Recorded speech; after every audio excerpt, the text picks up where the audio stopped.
할렐루야. 주일 예배 오신 여러분들을 주님의 이름으로 축복하고 또 환영합니다. 오늘 Father's Day입니다. 우리 옆에 분들과 함께 인사 나눌까요? Happy Father's Day. Happy Father's Day.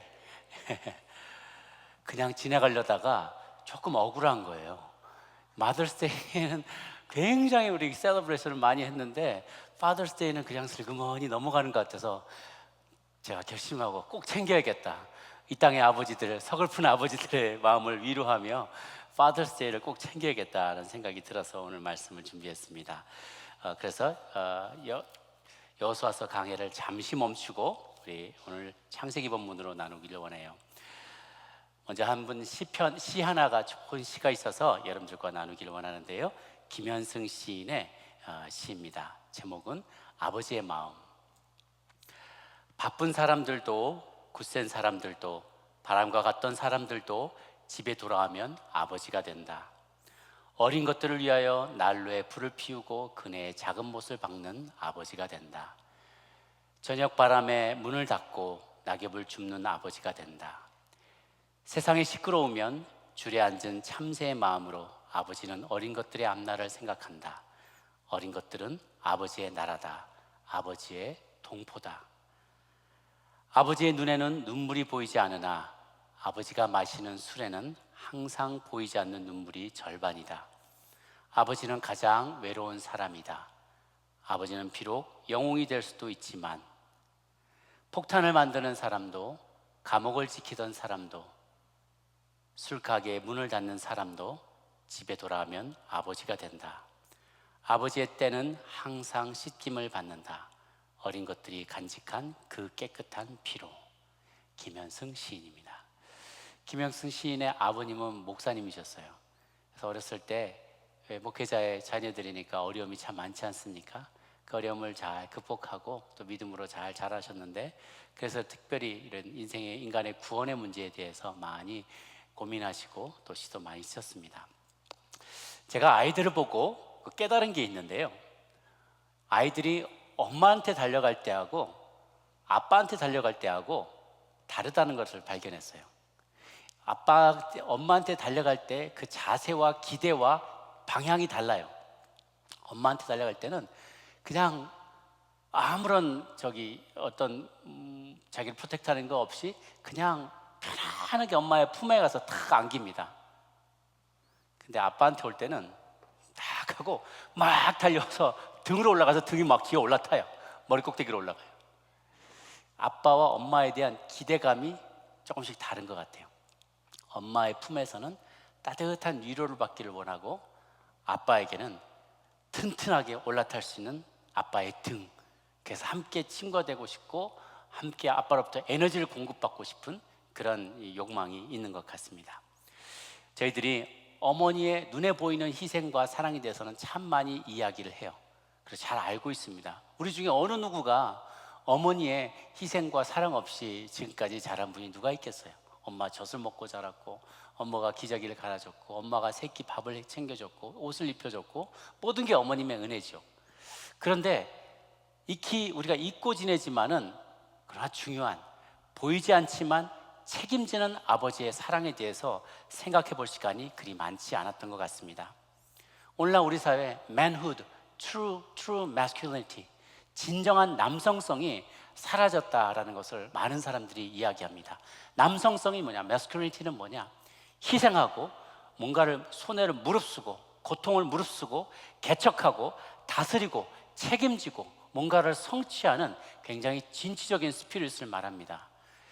엄마들은 위로하고 nurturing하고 nourishing하고 protect하고 이런 부분들을, 그리고 위로해주고 comforting 해주고 그런 영향력을 많이 끼친다면, 아버지는 애들이 막 울고, 저도 집에서 많이 그러거든요. 애들이 막 뭐 가시 뭐 피 괜찮아 아빠도 막, 저도 뭐 어디 피 흘리거나 뭐 하다가 뭐 다 까지고 그러면 애들이 막 와가지고 아빠 힘들겠다. 괜찮아, 이거 뭐 괜찮아 다 이런 거야, 세상이 그래. 그러면서 자꾸 떠밀죠.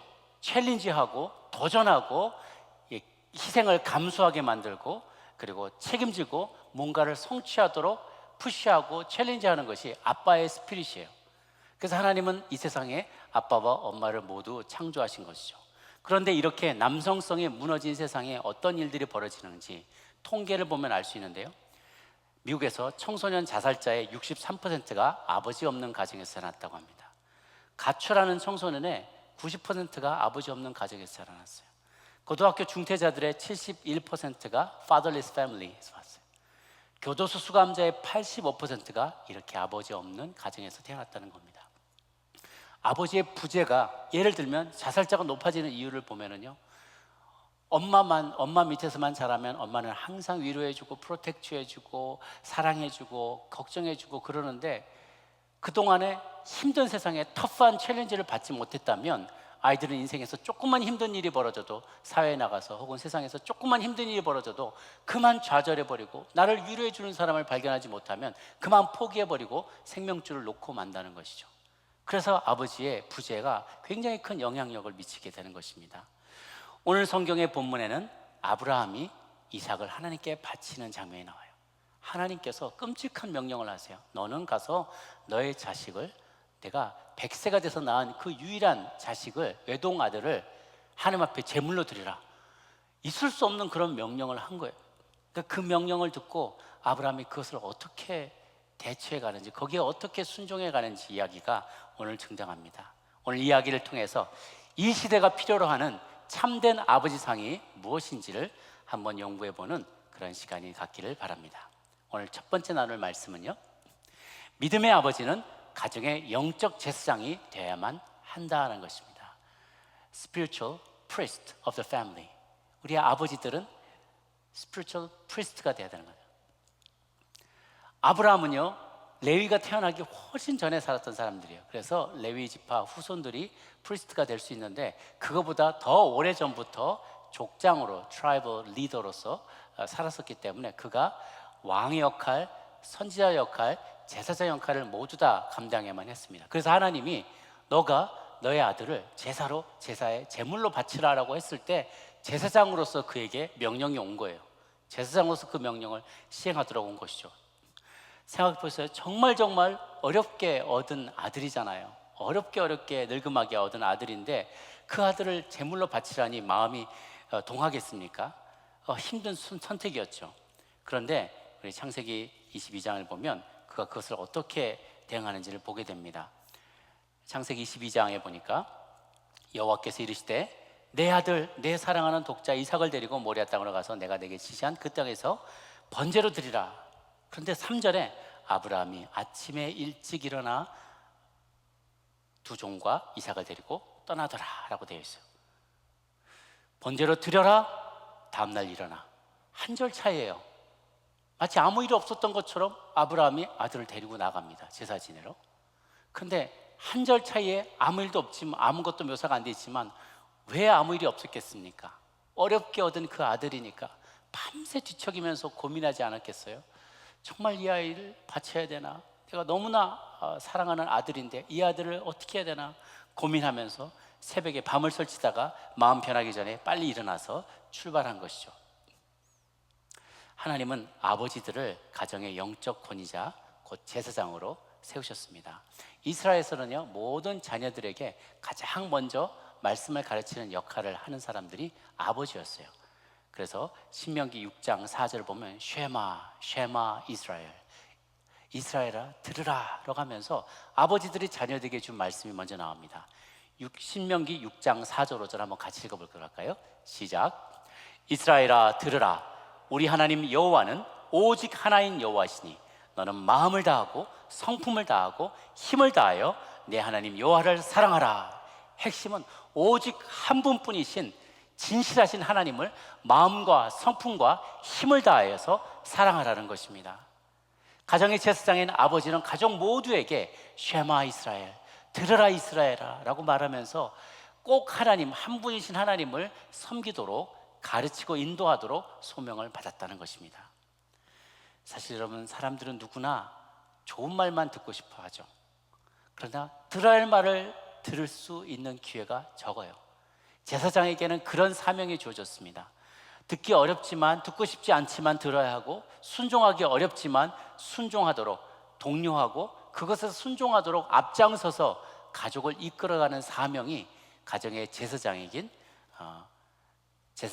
주어진 명령이라는 것입니다. 아브라함이 그래서 어려운 결정을 하게 됩니다. 요즘 프레디라는 단어를 많이 유행하죠. Friend plus daddy, friendly daddy라는 말이에요. 많은 이들이 아빠와 나는 친구야, we're friend 그러면서 편하게 지내려고 하면서 중요한 것을 잃어버리는데 무엇이냐면 권위를 잃어버리게 된다는 거예요. 권위적인 그것은 좋지 않지만 권위 있는 가르침, 책망, 인도함 이런 것은 꼭 필요하다는 거예요. authority가 정말 중요하다는 거예요. 이 authority가 무너지게 되면 사회가 무너져 버리게 돼요. 특별히 가정에서 authority가 무너지게 되면 사회 전체의 권위가 무너지게 되는 것이죠. 사도신경 우리가 예배 때마다 고백하는 사도신경 Apostles' Creed, Creed는 그 사도들이 믿었던 자신들의 믿음을 고백한 내용이에요. 근데 그 처음에 어떻게 시작하냐면 전능하사 천지를 만드신 하나님 아버지를 내가 믿사오며 아버지가 나와요. 하나님 아버지. 주기도 문학에 어떻게 하냐면 하늘에 계신 우리 아버지 Father in heaven, our Father in heaven. Father가 항상 나와요. 왜냐? Father는 어떤 사람이냐? 하나님께서 당신의 representative로 하나님의 대표자로 세우신 존재가 Father, 아버지라는 거예요. 그렇기 때문에 우리가 거꾸로 하나님을 부를 때에도 하늘에 계신 우리 아버지요, 천지를 만드신 하나님 아버지를 내가 믿사오며 이렇게 고백한다는 것이죠. 그래서 하나님께서 우리 가운데 권위자로 아버지를 세웠다는 것은 굉장히 중요합니다. 권위가 없어지면 어떻게 되느냐? 사사기에 이런 표현이 있어요. 그때는 이스라엘에 왕이 없었으니 각자 자기 소견에 제 소견에 옳은 대로 행하더라 라는 것이 있어요. 왕이 없으면, 권위자가 없으면 각자 자기 하고 싶은 대로 마음대로 행한다는 거예요. 아버지가 부재한 시대, 권위자가 없는 시대는 혼란의 시대였습니다. 그런데요, 때때로는 제사장으로 부름받은 아버지보다 어머니가 신앙적으로 더 깊이 있고 성숙할 때가 있어요. 많이 있습니다. 제 집안에서도 가만 보면 제 아내가 하나님 음성을 저보다 더 잘 들어요. 정말 어떨 때는 막 그 음성을 듣는데요, 내가 너무 신기해서 내가 목사인데 여보가 더 잘 들으면 어떻게 돼? 그러면서 너무 궁금해하고 그랬던 기억이 나는데요. 센시티브해요. 여성들이 굉장히 센시티브하고 하나님의 음성을 잘 듣습니다. 그러다 보니까 제사장은 남편인데 아내가 믿음이 더 좋아서 충돌이 일어날 때가 있어요. 그러나 그렇다 하더라도 하나님은 부족한 자를 통해서 당신의 일을 쓰십니다. 하나님은 영적인 질서를 존중하기를 원하세요. 부족하지만 남편의 영적인 권위를 세워줄 때요, 아내도 살고 남편도 살고 심지어 자녀들도 살아나게 되는 것이죠. 이것이 놀라운 축복이에요. 이 동일한 원리는요, 모든 곳에 다 적용이 됩니다. 사장이 나보다 좀 부족해 보여요. 그러더라도 그를 세워주고 격려해주면 나중에 그런 사장의 역할을 하게 되죠. 대통령으로 뽑힌 사람이 조금 부족해도 바이든 여러분이 뽑은 사람도 있고 안 뽑은 사람도 있겠지만 그를 기억하고 기도하고 기다려주면 그 역할을 하는 사람이 되어가는 거예요. 때로는 제가 담임 목사지만 부족할 때가 많이 있어요. 그럼 여러분들이 저를 위해서 기도해주고 두 가지예요. Pray and wait patiently. 그 두 가지가 필요해요. 기도하고 아주 인내심 있게 기다리면 그 사람은 변화된다는 것입니다. 그래서 하나님 그런 원리를 사용하세요. 여러분 가운데 세움받은 장로님들이나 권사님들이나 안수집사님이나 리더들이 좀 부족해 보여요. 그렇다 하더라도 비판하고 이러지 말고 그를 위해서 기도하고 기다려주면 그는 그 직분에 마땅한 사람으로 세워지게 된다는 것입니다. 사랑하는 여러분, 아버지들을 가정의 영적인 지도자로, 영적인 리더로 존중하며 살아가시기를 주님의 이름으로 축복합니다. 두 번째 포인트는요, 믿음의 아버지는 가족의 운명을 하나님께 맡겨야 한다는 것입니다. 하나님께 맡겨드려야 된다는 거예요. 아브라함이 이삭을 잡아서 제물로 올려드리려고 했는데 아들이 물어봐요. 7절에 이삭이 그 아버지 아브라함에게 말하 이르되 내 아버지여 하니 그가 이르되 내 아들아 내가 여기 있노라. 이삭이 이르되 불과 나무는 있거니와 번제할 어린 양은 어디 있나이까? 아니 근데 제물은 어디 있나요? 라고 물어볼 때 아버지가 할 말이 없었어요. 아브라함이 너무 할 말이 궁했어요. 근데 하나님이 지혜를 주십니다. 8절 같이 한번 읽어볼까요? 시작. 아브라함이 이르되 내 아들아 번제할 어린 양은 하나님이 자기를 위하여 친히 준비하시라 하고 두 사람이 함께 나아가서 나도 어떻게 될지 모른다. 하나님께서 예비하실 것이다 라고 얘기를 했어요. 그가 모리아산 꼭대기에 올라가서 이제 이삭의 손과 발을 묶을 때 무슨 기도를, 무슨 생각을 했을까요? 저는 그렇게 생각해요.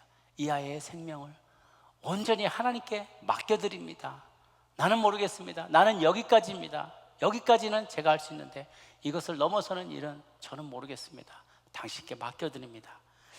그래서 정말 진정한 믿음의 아버지는 가족의 운명을 하나님께 맡겨드리는 자들이에요. 저희 공동체도 그렇고 저희들이 여러분들이 아는 분들 가운데도 자녀들이 어떤 장애가 있거나 어려움이 있어서 늘 돌봄이 필요한 가정들이 있을 거예요. 그럴 때 우리 마음에 이 아이들을 잘 돌봐야 될 텐데 그런데 그 한계에 부딪힐 때가 너무나 많습니다. 내가 더 이상 돌볼 수 없는 때가 오면, 내가 먼저 떠나게 되면 어떤 일이 벌어질까라고 고민하며 걱정 근심을 하죠. 그런데 출애굽기 2장 3절을 보면은요 이런 표현이 있어요. 모세가 바로 왕이 너무 이스라엘 백성들이 많아지다 보니까 이 백성들이 너무 숫자가 많아져서 인구 컨트롤을 해야겠다 그래서 어린아이들은, 남자아이들은 다 죽이라고 그렇게 명령을 내린 거예요. 그런데 그 말령에 순종할 수 없어서 레위 지파에 속한 어느 부부가 아이 하나를 낳았는데 너무 잘생겨서 그 아이를 꼭 숨겼어요. 석 달 동안을 숨겨놨는데 3절에 이렇게 나와 있어요. 출애굽기 2장 3절 한번 같이 볼까요? 시작. 더 숨길 수 없게 되매 그를 위하여 갈대 상자를 가져다가 역청과 나무진을 칠하고 아기를 거기 담아 나일강가 갈대 사이에 두고. 첫 구절이 참 가슴이 아려요. 더 숨길 수 없게 되매 더 이상 아이를 숨길 수가 없겠어요. 그러니까 얘를 갈대 상자에다가 담아 떠나 보내는 거예요. 그 어려운 마음에 얼마나 힘들었을까. 여러분, 저희 아까 말씀드렸던 그런 자녀들이 어딘가 아프거나 장애가 있는 자녀들의 부모들의 마음에 이런 마음이 있을 거예요. 더 숨길 수 없게 되매 혹은 내가 더 돌볼 수 없게 되매 더 이상 내가 할 수 있는 내 능력을 넘어서게 될 때 이제는 어떻게 해야 되느냐는 거예요. 그때 우리는 어쩔 수 없이 내어놔야 되죠. 그래서 정직한 아버지, 믿음의 아버지는요 자신의 한계를 인정하는 사람이에요. I have a limitation. 내가 할 수 있는 데는 여기까지다. 여기서부터는 from now on you take over. 여기서부터는 주님 take over 하십시오. 내 손을 벗어난 일입니다. 나를 초월한 나의 능력을 넘어서는 일입니다. It's all yours. 하나님 앞에 완전히 맡겨드린 사람만이 진정으로 겸손한 아버지예요. 정직한 아버지예요. 나도 허물이 많고 나는 능력에 한계가 있기 때문에 내가 다 돌볼 수 없습니다 라고 얘기하는 거죠. 그래서 모세의 어머니 요게벳이 그때 불렀다는 노래로 나와 있는데 우리 어느 분이 CCM 찬양으로 만들었는데 그 가사가 너무 애절해요. 요게벳 뿐이었겠습니까? 어머니 요게벳과 아버지가 함께 결정하고 이 아이를 갈대 상자에 떠나보내는데 그 마음이 이렇게 곡조에 나와 있어. 작은 갈대 상자 물이 새지 않도록 역청과 나무진을 칠하네. 어떤 마음이었을까? 그녀의 두 눈에 눈물이 흐르고 흘러 동그란 눈으로 엄마를 보고 있는 아이와 입을 맞추고 상자를 덮고 강가에 띄우며 간절히 기도했겠지. 정처 없이 강물에 흔들흔들 흔들려 내려가는 그 상자를 보면서 눈을 감아도 보이는 아이와 눈을 맞추며 주저앉아 눈물을 흘렸겠지. 이것이 슬픈 이야기예요. 그런데 그것을 넘어서는 고백이 있어요. 그러나 너의 삶을 참 주인이신, 너의 참 부모이신 하나님 그 손에 너의 삶을 맡긴다. 너의 삶의 참 주인이신, 너를 이끄시는 주 하나님 그 손에 너의 삶을 드린다. 그가 널 구원하시리, 그가 널 이끄시리, 그가 널 사용하시리, 그가 너를 인도하시리. 너의 삶을 그의 손에 맡긴다. 이렇게 고백하고 있어요. 사랑하는 여러분, 특별히 여러분 가운데 아버지들 힘들고 어려운 시기들을 많이 겪었을 것입니다. 저는 한국에서 IMF를 경험하고 또 미국에 왔을 때 서브프라임 모기지 사태를 또 경험하게 되고 이번에 코로나 팬데믹으로 많은 아버지들이 길거리로 내몰리고 사업장에 문을 닫고 또는 일자리를 구하기 위해서 가족들과 헤어져서 멀리 타주까지 나가야 되는 패밀리들의 이야기들을 듣고 참 가슴 아팠던 기억이 납니다. 그때마다 우리 아버지들은 괜찮아 괜찮아 아무렇지도 않은 듯이 문을 열고 나가서는 가장으로서 등에 어깨에 바위덩어리 같은 짐을 지고 힘들게 생활 유지해 나가며 어떨 때는 가게 구석에서 소리 죽여 눈물 흘려야 했기도 했습니다. 그러나 진정한 믿음의 아버지들은 여기까지가 나의 능력입니다. 이 가족의 운명은 내가 다 책임질 수 없습니다. 하나님 맡아주십시오라고 정직하게 인정하고 나아가는 삶인 것이죠. 그래서 좋은 아버지란 완벽한 아버지를 말하는 것이 아니에요. Good father is not a perfect father. 우리가 모두 다 부족해요. 그렇지만 그럼에도 불구하고 나의 한계를 인정하고 내가 하지 못하는 부분을 하나님께서 채워주실 것을 믿고 나가는 사람이 정직한 믿음의 아버지인 것이죠. 믿음의 아버지는 가족의 운명을 하나님께 맡겨드릴 줄 아는 사람입니다. 마지막 세 번째, 믿음의 아버지는 삶으로 유산을 남겨야 하는 사람입니다. 제가 유산이라는 단어를 생각할 때마다 생각나는 일이 있는데요. 전에도 제가 잠깐 나눴었는데 저희 아들이 둘째 녀석이 초등학교 1학년 때 버스를 기다리고 있는데 좀 심심해서 제가 그때는 아이패드를 가지고 조금 놀게 해줬어요. 그랬더니 얘가 너무 재밌게 놀다가 이제 버스가 오니까 올 때쯤 되니까 딱 덮고 나서 진지한 표정으로 저한테 물어보는 거예요. 아빠가 죽으면 이 아이패드 누구 거야?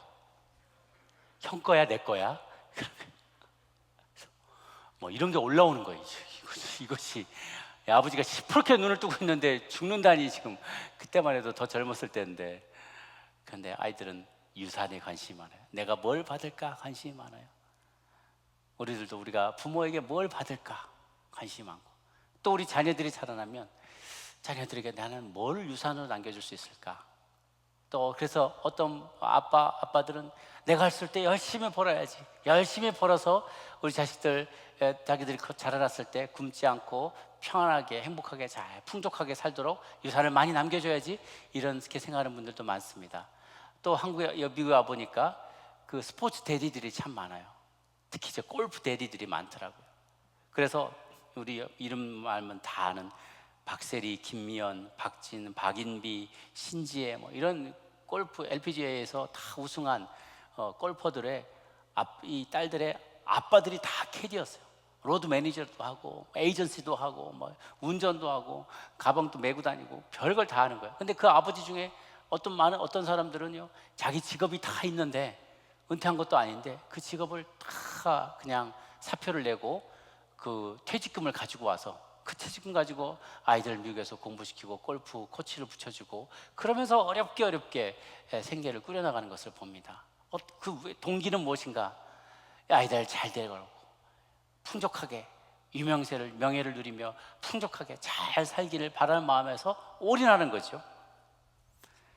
그런데 진정한 유산이란 무엇일까? 그 유산이라는 것은 금방 사라지는 것이면 아니어야 될 것이에요. 그것이 집이나 뭐 스탁이나 그런 거라면 집도 불이 나거나 지진이 나거나 수해가 나거나 좀이 쓸고 하여튼 가치는 감각상각이 이루어지잖아요. 스탁은 뭐 항상 올라갑니까? 쓰레기 종이가 될 수도 있잖아요. 명예는 뭐 항상 유명한 사람입니까? 시간이 지나면 사람들 내리에 잊혀지고 평범한 사람이 되는 거죠. 그 어느 것도 영원하지 않아요. 그런데 영원한 것이 있어요. 우리가 자식들에게 물려줄 수 있는 영원한 가치가 남는 그것이 있다는 거예요. 그건 바로 믿음이에요. 신앙의 유산이에요. 신앙을 자녀들에게 물려주면 다른 게 다 없어도 괜찮아요. 신앙을 굳건한 믿음과 신앙이 있으면 잿더미에서부터 다시 일어설 수 있어요. 아무것도 없는 스크래치로부터 다 빌딩업을 할 수 있어요. 그런데 반대로 다른 건 다 가지고 있는데 믿음이 없다면 이건 물 빠진 독이에요. 계속 부어도 다 새나갈 뿐인 것이죠. 그래서 우리가 자녀들에게 남겨줄 수 있는 최고의 유산은 신앙의 유산인 거예요. 믿음의 유산인 것이죠. 그리고 그 유산은 어떻게 전수가 되냐면 가르친다고 전수되는 것만이 아니더라고요. 보여줘야지 전수가 돼요. 아버지가 특히 그렇게 믿음대로 선택하고 결정하고 희생하며 헌신하며 그렇게 살아가는 모습을 보일 때 자녀들은 그 모습을 보고 도전을 받고 신앙이 마음속에서 싹트게 되는 것이죠. 탕자의 비유를 기억하시죠? 그렇게 배신하고 떠나가는 둘째 아들을 보면서 아버지는 계속 그 뒷모습을 바라보고 언제나 올까 기다려요. 아버지의 관심은 누가 얼마나 가져갈까가 관심이 아니에요. 그래서 큰아들이 와가지고 왜 작은 아들을 저 일도 안 하고 방탕하게 하가 돌아왔는데 막 소잡고 뭐 잔치를 벌입니까? 그랬더니 야, 너는 항상 나와 함께 있으니 내게 다 너희 거가 아니냐. 물질은 그렇게 중요한 게 아니야. 근데 큰아들이나 작은아들이나 둘 다 잘못하고 생각하고 있어요. 아버지의 사랑이 자신들의 액션에, 자신들의 행동에 따라 좌지우지 될 거라고 생각을 했던 거예요. 큰아들은 나는 일 열심히 했으니까 아버지 재산 더 많이 받게 될 거야. 작은 아들은 나 이게 다 까먹어버렸으니까 아버지 나 미워할 거야. 그런데 아버지는 그게 하나도 관심이 아니었다는 거예요. 아버지의 관심은 뭐가? 하나님의 사랑에 그에게 부어진 하나님의 사랑이, 아버지의 사랑, 자신을 통해서 자식들에게 아무런 조건 없이 다 퍼부어지게 되어 있다는 것입니다. 아버지는 너희들을 아무런 너의 행위와 상관없이 너희들을 무조건적으로 사랑한다는 사실을 아이들이 믿기를 원하셨던 거예요. 그게 아버지의 제일 큰 관심이었죠. 그런데 자녀들은 그게 잘 이해가 안 되는 거예요. 어렸을 때는 이해가 안 가요. 고린도전서 13장 11절 12절 말씀 한번 볼까요? 시작. 내가 어렸을 때에는 말하는 것이 어린아이와 같고 깨닫는 것이 어린아이와 같고 생각하는 것이 어린아이와 같다가 장성한 사람이 되어서는 어린아이를 버렸노라. 우리가 지금은 거울로 보는 것 같이 희미하나 그때는 얼굴과 얼굴을 대하여 볼 것이요 지금은 내가 부분적으로 아나 그때에는 주께서 나를 아신 것 같이 내가 온전히 알리라 라고 했어요. 여러분 가운데 어떤 이들은 아버지가 일찍 세상을 떠난 분들도 있을 거예요. 혹은 이혼하셔서 편모스라해서 자라는 분들도 있을 것입니다. 그러면 여러분, 나는 아버지가 없었는데, 아버지는 너무 바빠서 안 계셨는데, 혹은 멀리 떠나가셨는데, 그럼 나는 제대로 자라지 못하는 사람인가? 나는 희망이 없는가? 그렇잖아요. 내 직계 아버지가 안 계시다 하더라도요, 우리 신앙의 공동체는 이 자체가 벌써 가족인 것이죠. We are part of the extended family. 확대 가족의 우리는 다 일부예요. 그래서 내 아버지가 안 계시다 하더라도 우리는 얼마든지 주변에서 아버지의 father figure, 아버지의 모델이 될 만한 사람들을 얼마든지 찾을 수가 있어요. 멘토를 찾을 수가 있어요. 교회학교 교사일 수도 있고 전사님일 수도 있고 신앙의 아주 큰 선배일 수도 있고 믿음의 어른일 수도 있어요. 그분을 나의 멘토로 삼으면 돼요. 그분을 지켜보면서 그분과 성경을 공부하면서 이렇게 바라보면서 아, 아버지란 저렇게 행동해야 되는구나 라고 생각할 수 있는 것이죠. 또 다른 면으로 봤을 때 아버지 된 여러분에게는 숙제가 있는 거예요.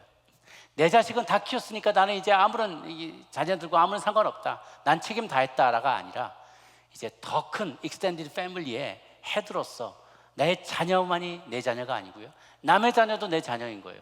사회에서는 그렇게 말하면 욕먹죠. 당신 자식이나 잘 챙기지 왜 나 우리 아이 보고 뭐라 그러냐고 그러겠죠. 그런데 교회에서는 그러면 안 돼요. 우리는 남이 아니기 때문에 남의 자녀도 내가 가르칠 수 있어야 돼요. 신앙으로 훈계할 수 있어야 돼요. 그것을 용인하는 공동체가 돼야 되는 거죠. 그래서 제가 동역마다 다세대 공동체가 이루어져야 된다고 그렇게 강조를 하는 것입니다. 내 자녀가 아니어도 다른 사람의 아버지가, 다른 아버지가 내 자녀를 책망할 수도 있고 고쳐줄 수도 있고 내가 주지 못하는 것을 그들이 줄 수도 있기 때문에 그런 것이죠. 사실 저희 가정도 제 아버지하고 떨어져서 제가 오래 살았습니다. 중학교, 고등학교를 어머니하고만 지냈어요. 국내 유학파였어요. 아버지가 그런데 기억나는 것은 주말에 항상 이렇게 집에 오면 책상에 편지가 하나씩 놓여 있는 거예요. 아버지께서 그때는 다 손편지였죠. 아버지가 정말 정성껏 쓰신 편지가 있었어요.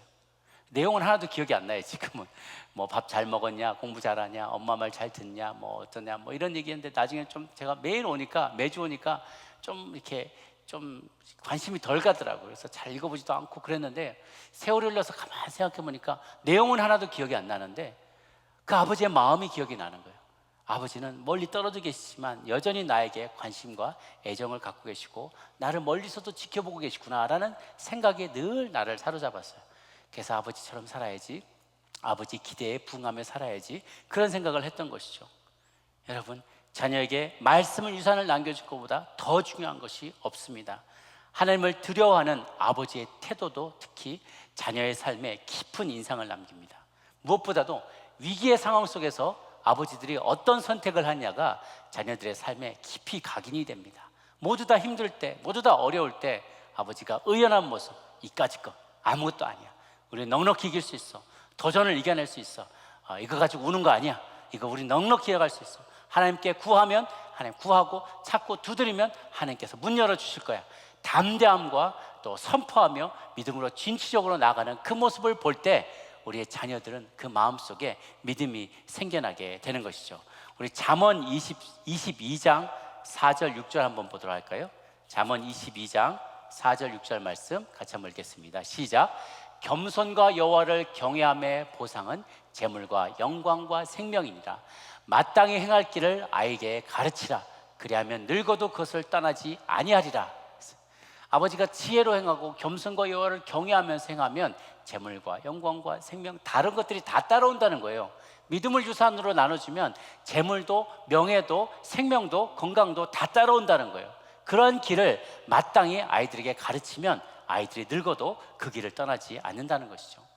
여러분, 혹시 여러분 가정 가운데 아이들이 엄마들과 많은 시간을 지내니까 아유 나는 이제 글렀어, 엄마 보고 잘 키우라 그래 하면서 포기하고 싶은 분들이 계실지 몰라요. 그런데요, 참 희한해요. 아이들이 어렸을 때 엄마에게 많이 공급을 받고 엄마의 사랑을 많이 느끼지만 아빠와 교제하면서 아빠와 느끼는 것은 퀄리티 타임이 굉장히 많은 것 같아요. 많은 시간이 아니어도 짧은 시간이지만 아빠가 말하지 않아도 아빠가 행동하고 집안에서 안팎에서 행동하며 하는 여러 가지 행동들을 아이들이 관찰하면서 거기서 영향을 받는 것을 보게 됩니다. 저도 가만 보니 어머니와 청소년 시절을 많이 보냈고 아버지에게는 많은 것을 배우지 못한 것 같지만 알게 모르게 무의식 중에 아버지가 이럴 때는 어떻게 하셨더라, 저럴 때는 어떻게 하셨더라, 아버지가 참 외로우셨겠다, 나이가 들면서 계속 아버지 입장에서 생각이 되는 것을, 제 자신을 보게 되는 것을 깨닫습니다. 사랑하는 여러분, 가정을 만드는 것은 정부도 아니고 교회도 아니고 바로 하나님이 만드셨는데요, 하나님은 아버지와 어머니를 통해서 우리의 가정을 만들어 가십니다. 그리고 아버지와 어머니를 도구로 사용하십니다. 그런데요, 아버지 같은 어머니, 어머니 같은 아버지가 서로 만들어서 그것이 온전한 가정이 이루어지지가 않아요. 그래서 우리가 동성혼을 반대하는 것입니다. 아버지다운 아버지, 어머니다운 어머니가 만나서 이루는 가정을 하나님께서 플랜하셨어요. 그것이 하나님의 오리지널 플랜입니다. 그럴 때 우리는 각각의 아버지가 하실 역할, 엄마가 할 수 있는 역할을 잘 감당하면서 가정을 아름답게 꾸며나갈 수 있죠. 다시 한번 말씀을 정리합니다. 아버지를 하나님께서는 가정에 부족하지만 가정의 제사장으로 세우셨습니다. 그 제사장은 가족들을 말씀으로 가르치고 인도하고 또한 결정하고 책임지고 실천하는 역할을 감당하도록 부름받았습니다. 남편이 좀 부족하더라도 그들의 권위를 세워주십시오. 어머니가 더 많은 시간을 자녀들과 보낼 수 있지만 결국은 아버지의 권위를 세워드릴 때 자녀들도 살고 아내도 살고 남편도 모두가 살아가게 되겠습니다. 그런데 여러분 가운데 혹시 아버지 때문에 쓴뿌리가 박혀있는 분들이 있습니까? 나는 아버지한테 좋은 것 하나도 배운 적이 없어요. 아버지 나를 때리기만 했어요. 아버지 나를 욕하기만 하고 술주정부에다가 도박꾼이고 하나도 배울 게 없었어요 라고 상처가, 깊은 상처가 이렇게 박혀있는 분들이 계십니까? 여러분들은 그분들을 이해할 수 있기를 바랍니다. 그분도 자기 아버지에 대해서 배운 것이 없어서 그랬을 수 있어요. 자기가 아버지에게 배우지 못한, 받지 못한 사랑을 자기 자녀에게 내림할 수가 없기 때문이죠. 자연인일 때는. 그러나 여러분, 만약에 내가 그런 사랑을 받지 못한 사람이었다면 희망을 가지십시오. 성경 속에서 하나님 아버지를 만나면 내가 받지 못한 사랑, 내가 향하지 못한 것일지라도 나는 얼마든지 우리의 다음 세대에게, 자녀에게 물려줄 수 있습니다. 사랑하는 여러분, 집에 가면 아버지 된 여러분들은 아내를 꼭 안아주시기 바랍니다. 그리고 자식들에게도 사랑한다고 말하며 잘 안아주길 바랍니다. 그리고 무엇보다도 여러분의 아버님들이 생존해 계시다면 아버지 고맙습니다, 아버지 감사합니다, 아버지 덕분에 우리 식구들 모두 다 이렇게 건강하게 잘 먹고 안전하게 평안하게 잘 지낼 수 있었습니다 라고 고마움과 감사함을 표시하시기를 바랍니다. 또한 그런 아버지들이 다 아들 될 수 있기를 주님의 이름으로 축복합니다. 기도하겠습니다. 하나님 아버지, 우리에게 아버지를 보내주셔서 감사합니다. 완벽하지는 않지만 그러나 아버지, 우리 앞에서 바른 아버지로서의 살기 위해서, 선한 아버지, 정직한 아버지의 모습을 보이기 위해서 몸부림친 그 모습을 우리가 기억하기를 원합니다. 그래서 하나님, 우리 아버지를 가정의 제사장으로 세워드립니다. 그의 말을 신뢰하고 들으며 그를 위하여 기도하고 그를 위해 격려하며 인내하고 기다리겠습니다. 또한 우리 아버지 된 자들은 내가 모든 것을 다 할 수 있다고 말하지 않고, 내가 내 가족들을 다 책임질 수 있노라고 말하지 않고, 하나님께 겸손하게 올려드릴 수 있는 저희들이 되게 하여 주시옵소서. 또한 하나님, 우리 모든 각 사람들이 우리 믿음을 가지고 하나님 앞에 나아갈 때 하나님이 주시는 모든 좋은 것으로 충만하고 뿐만 나만 누릴 것이 아니라 내 믿음의 유산을 다음 세대에게 남겨줄 수 있는 우리들 모두가 되게 하여 주시옵소서. 우리 같이 한번 또 통성으로 기도하며 나가도록 하겠습니다. 기도합니다. 사랑의 하나님 아버지, 하나님, 우리가 다 부족하지고 연약하지만 우리 가운데 아버지를 보내주셨기에 우리가 안전하게 거하며 먹고 마시며 입으며 또 거하며 지금까지 삶을 유지해 올 수 있었습니다. 우리에게 아버지에게 감사하는 마음을 허락하여 주시옵소서. 하나님, 자식들 앞에 눈물을 보이지 못하였지만 홀로 그 숨죽여서 눈물을 삼키며 우리 어려움을 다 겪어냈던 우리 아버님들을 격려하여 주시옵소서. 우리 믿음의 아버지들이 가족의 운명을 하나님께 맡길 수 있는 정직함과 자신의 한계를 인정하는 성숙한 믿음을 허락하소서. 우리 아버지들이 자신이 가지고 있는 그 믿음을 자녀들에게 유산으로 내려줄 수 있는 부모님들 또 아버님들이 될 수 있도록 주님 도와주시옵소서. 하나님, 지혜의 말씀으로 자녀들을 양육할 때 하나님, 그들이 늙어서도 그 길을 떠나지 않게 될 줄로 믿습니다. 하나님 앞에 충성된 종으로, 잘 건강한 종으로 살아가는 아버지들이 되게 도와주시고, 그들이 비록 허물이 있고 죄가 있고 쓴뿌리를 남겨주는 그런 아버지였다 할지라도 용서하며 기도하며 기다리며 함께 주 안에서 성숙해가는 우리 모두가 될 수 있도록 주님 도와주시옵소서. 하나님 아버지의 마음, 또한 우리 아버지의 마음을 헤아리는 우리들이 되게 하여 주시옵소서. 주신 아버지, 우리에게 맡겨 우리 앞에 보내주셔서 우리를 길러주신 그 아버님을 기억하는 우리들 모두가 되게 하여 주시옵소서. 감사드렸고 예수님의 이름으로 기도합니다. 아멘.